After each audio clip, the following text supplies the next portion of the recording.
What's up, everybody? Got something a little different this time. Haven't done one yet. Been waiting. Um, Comic book. New Line Cinema's Tales of Horror. This one features two stories. One, Leatherface, a Texas Chainsaw story, and Nightmare on Elm Street with Freddy. First one is the Texas Chainsaw story. It's only 8 pages. I was a little disappointed. Basically, it's based off of the 2003 remake, using the characters from that. Basically, the story is just about a chainsaw salesman in Texas going door to door selling chainsaws out of his car. And he shows up in their house, and I guess it was the mother character with the kind of grayish hair and glasses with Arlie Ermy there, played the sheriff. I guess it was his wife, who I guess would be the mother. Basically, she opens the door. She's telling the guy to get the fuck out of here. I don't want to be bothered. And that's not. There was only a couple of characters in it. You had the salesman, the mother lady, the fat chick that was living in the trailer with the other girl that stole the baby in the movie, and Leatherface. And like I said, there was only 8 pages, so the story didn't really get to do too much.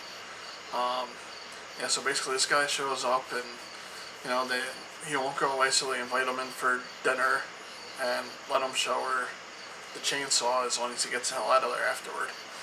So he does that and he leaves, and but when the 2 ladies are walking him out, he hears what he thinks is a chainsaw. Mom's just like, oh no, it's just Thomas with a violin, don't worry about it. It's just a cheap one that we got to keep him company.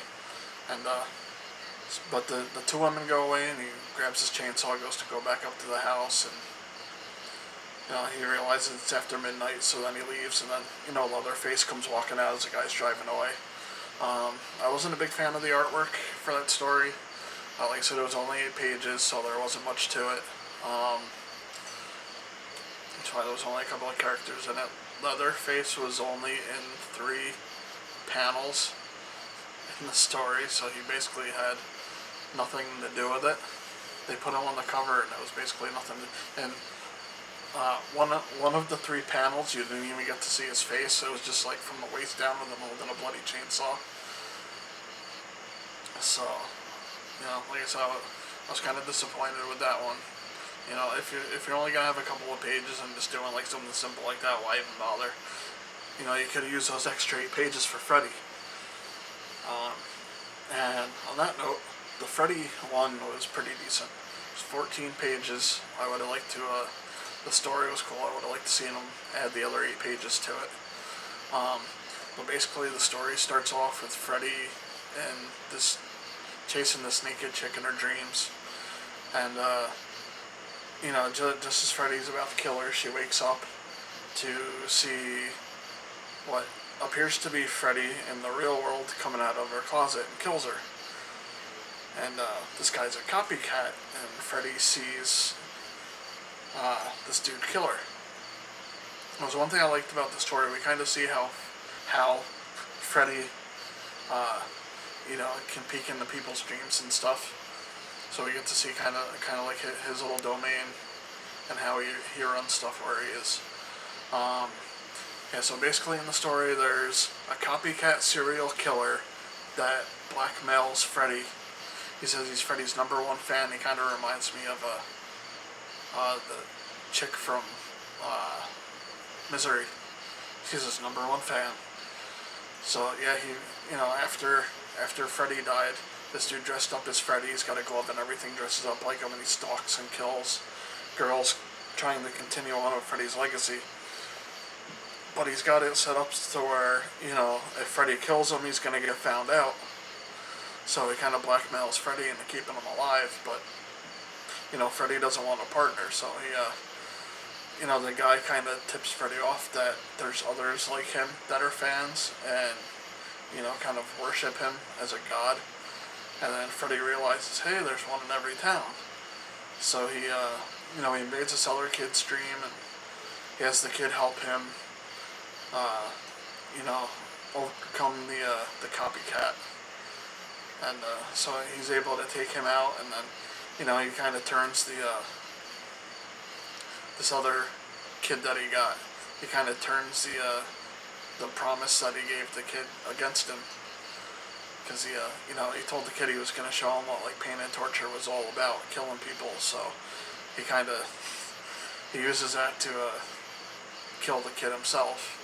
So he's got no witnesses, and it's all set up.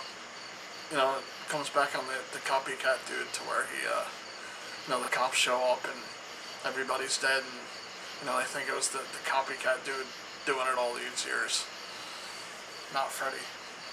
So yeah, like I said, it was a lot of stuff crammed in 14 pages. It was an enjoyable story. I would have liked to see more. Some of the stuff, the Freddy, he kind of talked.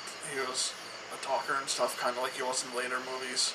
Some of the things kind of reminded me of stuff that would have been like Freddy's Dead, cracking jokes and stuff. But it was nice that they delved a little bit into Freddy's world. So like I say, he's got like this globe thing, kind of like a crystal ball, that they show him like looking in and seeing people's dreams. That's what he's looking at when he sees the copycat dude at the beginning come out of the closet and kill the chick. He also uses it to peek into the kid's dream that helps him out against the copycat. He invades a dream that the kid's having where he's gunning down a school, so he kind of pulls him out of that dream and, takes him as another apprentice. Although he's got ulterior motives, but, in the end we see Freddy's not dead and he's going to be coming back for more, so it was an enjoyable story. The artwork was great. I liked the artwork in that one. A lot of detail.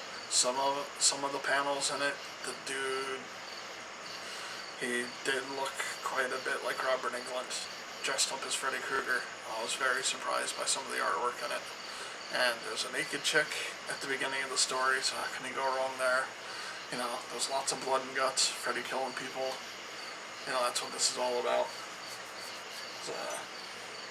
New Line's Tales of Horrors. It was number 1 by WildStorm Comics, which originally was with Image Comics, and then later on they became an imprint of DC, and now they are no longer around. I think in 1999 or somewhere around there they got shut down, or maybe it was like 2002.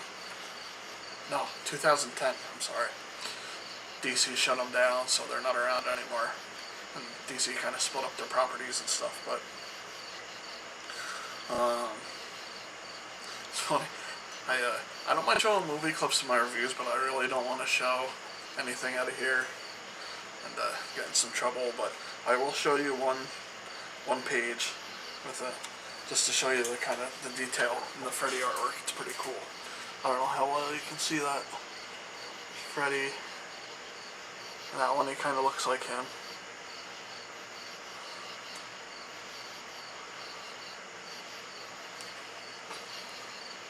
So, yeah. New Line Cinema's Tales of Horror, featuring Freddy Krueger with basically a cameo by Leatherface. So, I got this off of eBay. It was going for like $5. I had to pay like another $5 for shipping, so it wasn't that bad. Check it out. It was definitely a fun read. So that's it for now. It's a nice quick one. Hopefully it wasn't too painful. So, check back next time, and until then, whatever you do, don't fall asleep. Later.